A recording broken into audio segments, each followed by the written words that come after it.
So, there's a sentence in the Bible that has quietly confused scholars, theologians, and rabbis for over 2,000 years. And it's not buried in some obscure prophecy or hidden in an ancient footnote. It's right there, Genesis 1026, the very first chapter of the very first book, the foundational moment of creation itself. And the sentence reads, "Let us make man in our image, after our likeness." Os our, plural.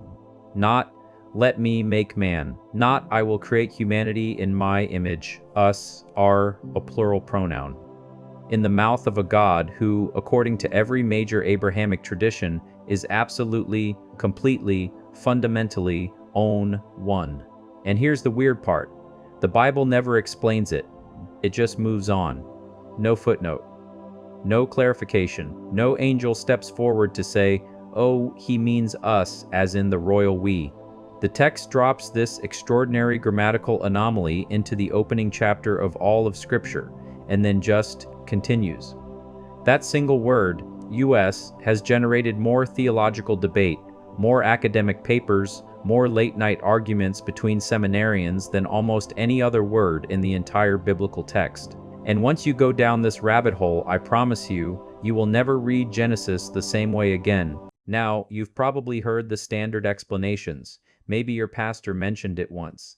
Maybe you read something about the Trinity, or angels, or the royal we. And those explanations probably felt adequate, comfortable enough to move on. But here's the thing. When you actually sit down with the Hebrew text, the original language this was written in, and when you factor in what scholars like Michael Heiser, Elaine Pagels, and Bart Ehrman have actually documented about ancient Israelite theology, those comfortable explanations start falling apart in ways that are, honestly, kind of stunning. Because the question of who God was talking to in Genesis 1026 isn't just a grammatical puzzle. It's a window into an entirely different understanding of the divine, one that was mainstream in ancient Israel, one that was later quietly buried, and one that completely reframes what the creation of humanity actually means. Today we're going to go through the actual Hebrew text, look at what ancient sources say, dig into the Dead Sea Scrolls, examine the Nag Hammadi texts, and explore what Michael Heiser calls the Divine Council, a framework that I think makes more sense of this passage than anything the mainstream tradition has offered. And by the end of this video, you're going to have a completely different answer to a question you thought was already settled. Now, to understand why this one word matters so much, we need to understand something about how the Hebrew Bible was written and how ancient Israelites actually thought about God, because modern readers tend to bring a very specific assumption to the text, the assumption of what theologians call strict monotheism, one God, alone, no peers, no council, no divine beings of any kind sharing the cosmic stage. And that assumption feels natural to us because that's the version of the faith that survived. That's the version that got codified, institutionalized, and handed down through centuries of church and synagogue tradition. But here's what most people don't consider. That version of strict monotheism, the absolute, philosophically rigorous, God is completely alone in the universe version, that is a relatively late development in Israelite religious history. It solidifies gradually over centuries. It doesn't arrive fully formed in Genesis. The ancient world operated completely differently. Think about how Babylon understood its cosmos, Marduk ruling over a council of divine beings, how Egypt had its divine hierarchies, how Greece had Zeus presiding over the Olympian Council. These weren't primitive superstitions that Israel stood apart from. Ancient Israel was embedded in this same intellectual and religious world. And this is exactly where the text starts doing something that most modern readers completely miss.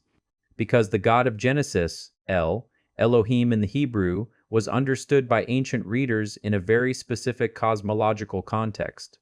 A context that makes that plural pronoun not confusing at all. It makes it completely logical. So let's get into the actual text. Genesis 1026 in the original Hebrew reads, Vayomer Elohim, Naes Adam Betzalmenu, Kidmutenu. Let's break that down because every single word here matters. First, Vayomer Elohim. God said. But notice, Elohim. That's the Hebrew word being used for God here. And here's something that stops most readers cold when they first encounter it. Elohim is itself a plural noun. In Hebrew grammar, the im suffix indicates plurality. Elohim literally means gods, plural.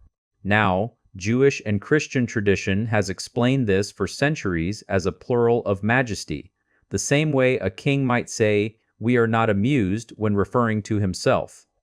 And that's a legitimate grammatical construct, fine. But then we get to Nias, let us make, and Bet Salmenu, Kid Mutanu, in our image, after our likeness. So now we have the plural noun Elohim, speaking in plural verbs and plural pronouns, creating humanity in a plural image. And here's what's weird. Immediately after Genesis 1027, the text switches back to singular. So God created man in his own image. Singular. His. So in the space of 2 consecutive verses, the text moves from plural to singular and back again. And the Bible offers zero explanation for this grammatical shift. It just happens, and the narrative moves on. Now, here's what makes this interesting. This isn't the only place this happens. Numbers 22,002, God tells Balaam to go with the men. 1 verse later, God is angry that he went.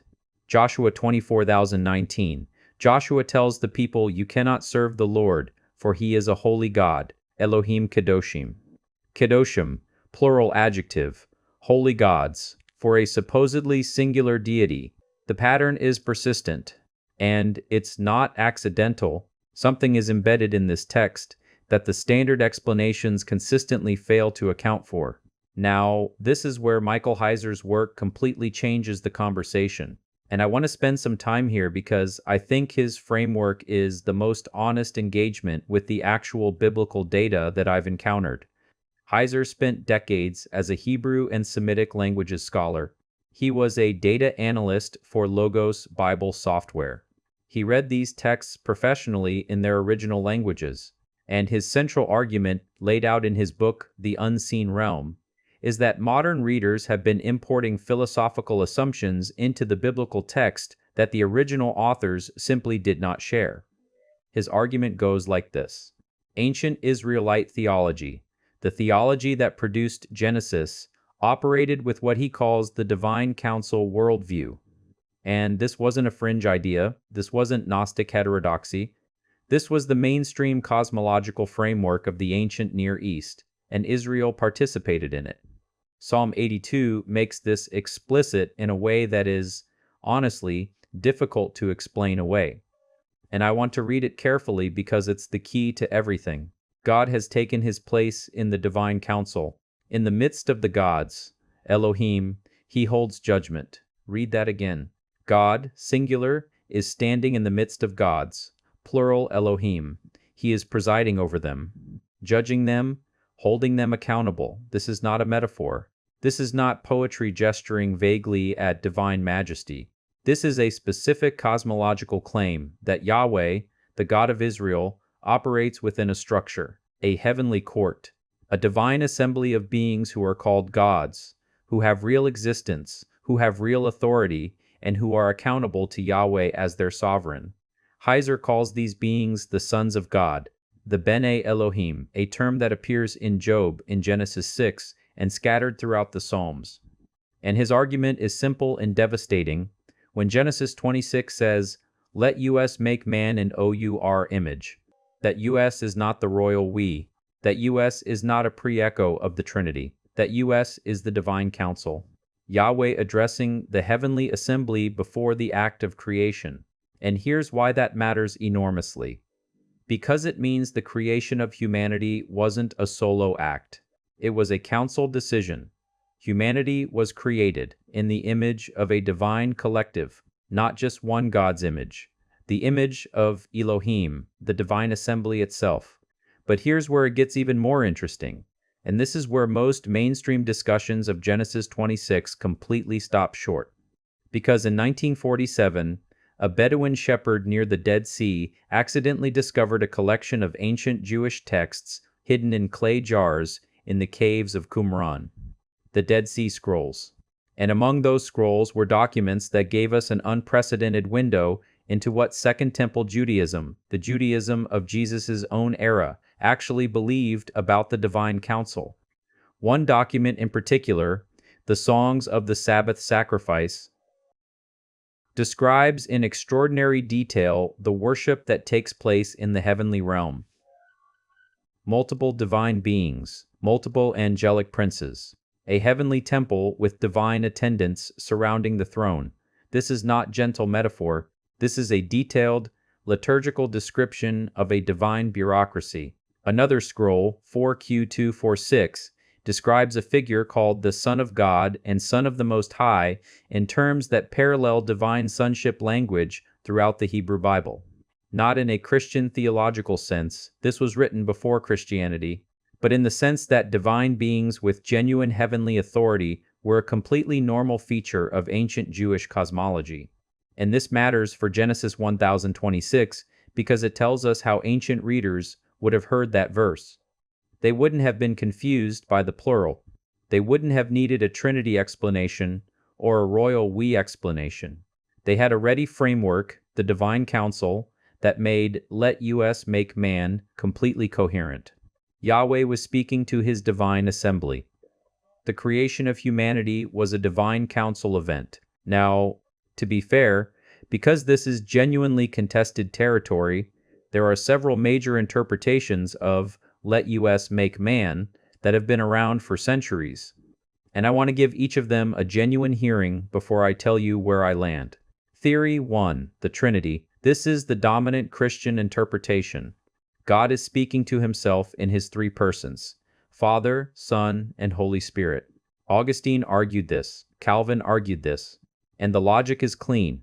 If God is triune by nature, then the plural pronoun reflects that internal divine community. The problem, and Heiser is direct about this, is that this interpretation reads a fully developed Trinitarian theology back into a text that was written centuries before that theology existed. The authors of Genesis did not have a Trinitarian framework.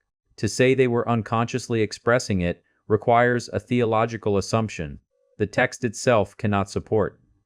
Theory 2, the royal, we say plural, of majesty. God is simply using the literary convention of royal plurality, the same way Queen Victoria famously said, "We are not amused." It's a grammatical dignity marker, not a literal plurality.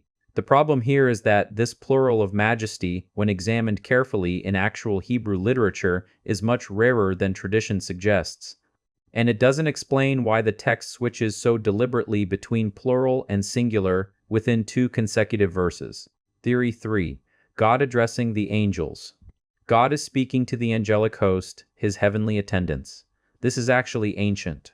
It appears in early Jewish commentary, the Targums, the works of Philo of Alexandria. Even some early church fathers entertained it.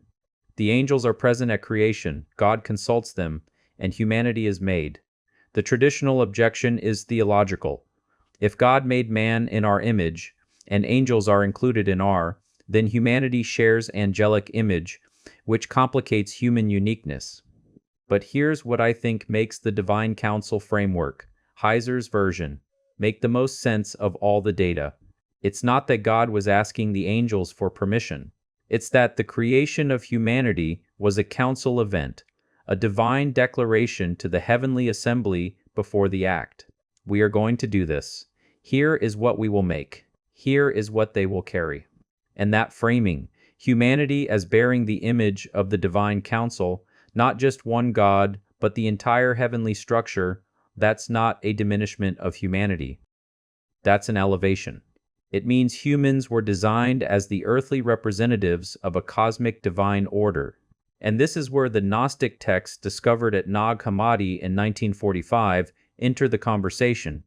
And they enter it with a completely different answer, that is, depending on your perspective, either deeply heretical or profoundly illuminating, because the Gnostics read, "Let us make man," and arrived at a startlingly different conclusion. The Apocryphon of John, one of the most important texts in the Nag Hammadi library, gives a detailed account of creation that directly addresses this verse. And its answer is this: the us in Genesis 1026 is not the true God speaking. It is the demiurge, the false creator, speaking to his subordinate archons, his own council of lower divine beings, who together fashioned the material human body. In the Apocryphon of John's account, the true God, the invisible, unknowable divine source, had nothing to do with the Genesis creation narrative. What Genesis describes is a secondary creation by a secondary being who mistakenly believes himself to be the only God. And this is why, according to the Apocryphon of John, the demiurge says, "Let us make man in our image." Because the image he's referring to isn't the image of the true God, it's the image of the archons. The material human body was fashioned to reflect the demiurge and his council, trapping a divine spark of consciousness inside a material vessel designed by beings who were themselves operating in ignorance of the higher divine reality. Now, Elaine Pagels, who has spent her career at Princeton studying these texts, makes a point that's worth sitting with. She argues in the Gnostic Gospels that the Gnostic interpretation wasn't arbitrary. It was a careful, text-based reading that took the plural pronoun seriously, more seriously, she suggests, than the mainstream tradition did, and asked the obvious question: if God is one, why does he speak in plural at the most critical moment in human history? The Gnostic answer was radical. The God of Genesis is not the ultimate God. He is a craftsman operating below the true God. And his us reveals something he didn't intend to reveal: that he was not acting alone, and that his creation of humanity was not the act of an omnipotent singular divine being. The hypothesis of the archons, another Nag Hammadi text, goes further. It describes the archons looking at their creation and saying, "Come, let us create a man from the earth." And their creation is deliberately limited, designed to be dependent, ignorant, and contained. The divine spark that ends up inside the human being didn't come from the demiurge. It fell into the creation from the higher realm, accidentally or by divine intervention from above. And here's what's genuinely fascinating when you hold Heiser's Divine Counsel reading alongside the Gnostic reading. They agree on more than you'd expect. Both say the us is real, not a grammatical convenience. Both say a divine assembly was involved in human creation. Both say humanity carries something that connects it to the divine realm. Where they diverge is the moral valuation of that counsel. For Heiser, working within the biblical framework, Yahweh's divine counsel is a legitimate divine structure, and humanity bearing its image is an honor. For the Gnostics, working from a different cosmological premise, the council is the demiurge's court, and the divine spark inside humanity is something that came from above the council, not from it. So where does this leave us? I think the honest answer is that Genesis 1026 is one of those rare moments in Scripture where the text is showing us something that later theological systems, both Jewish and Christian, had strong institutional reasons to smooth over. The plural isn't accidental. The ancient authors weren't confused about grammar. Elohim isn't an accident. The divine council language in the Psalms isn't coincidental. The Dead Sea Scrolls didn't discover some fringe heterodoxy. They documented what a significant portion of ancient Judaism actually believed about the heavenly realm. And what the Gnostic texts add to that picture, whatever you make of their theological conclusions, is a reading that takes the strangeness of the text seriously, that refuses to explain away the plural with a convenient theological shortcut, that asks, if the God speaking in Genesis 1026 was truly absolutely singular and alone, why does he say us? Bart Ehrman, who approaches these texts from a purely historical critical perspective, has made the point that the development of strict monotheism in Israel was a process, not a starting point. Early Israelite religion was what scholars call monolatrous, worshiping one God without necessarily denying the existence of others. The move to philosophical strict monotheism happened gradually, over centuries, under specific historical pressures, which means Genesis 1026 may have been written in an era when the us was perfectly natural, when the divine counsel was a live cosmological reality in the minds of the authors, and only became theologically awkward later, when strict monotheism hardened into orthodoxy and the council had to be explained away. So here's what I find most profound about this two-letter word, US. It survives.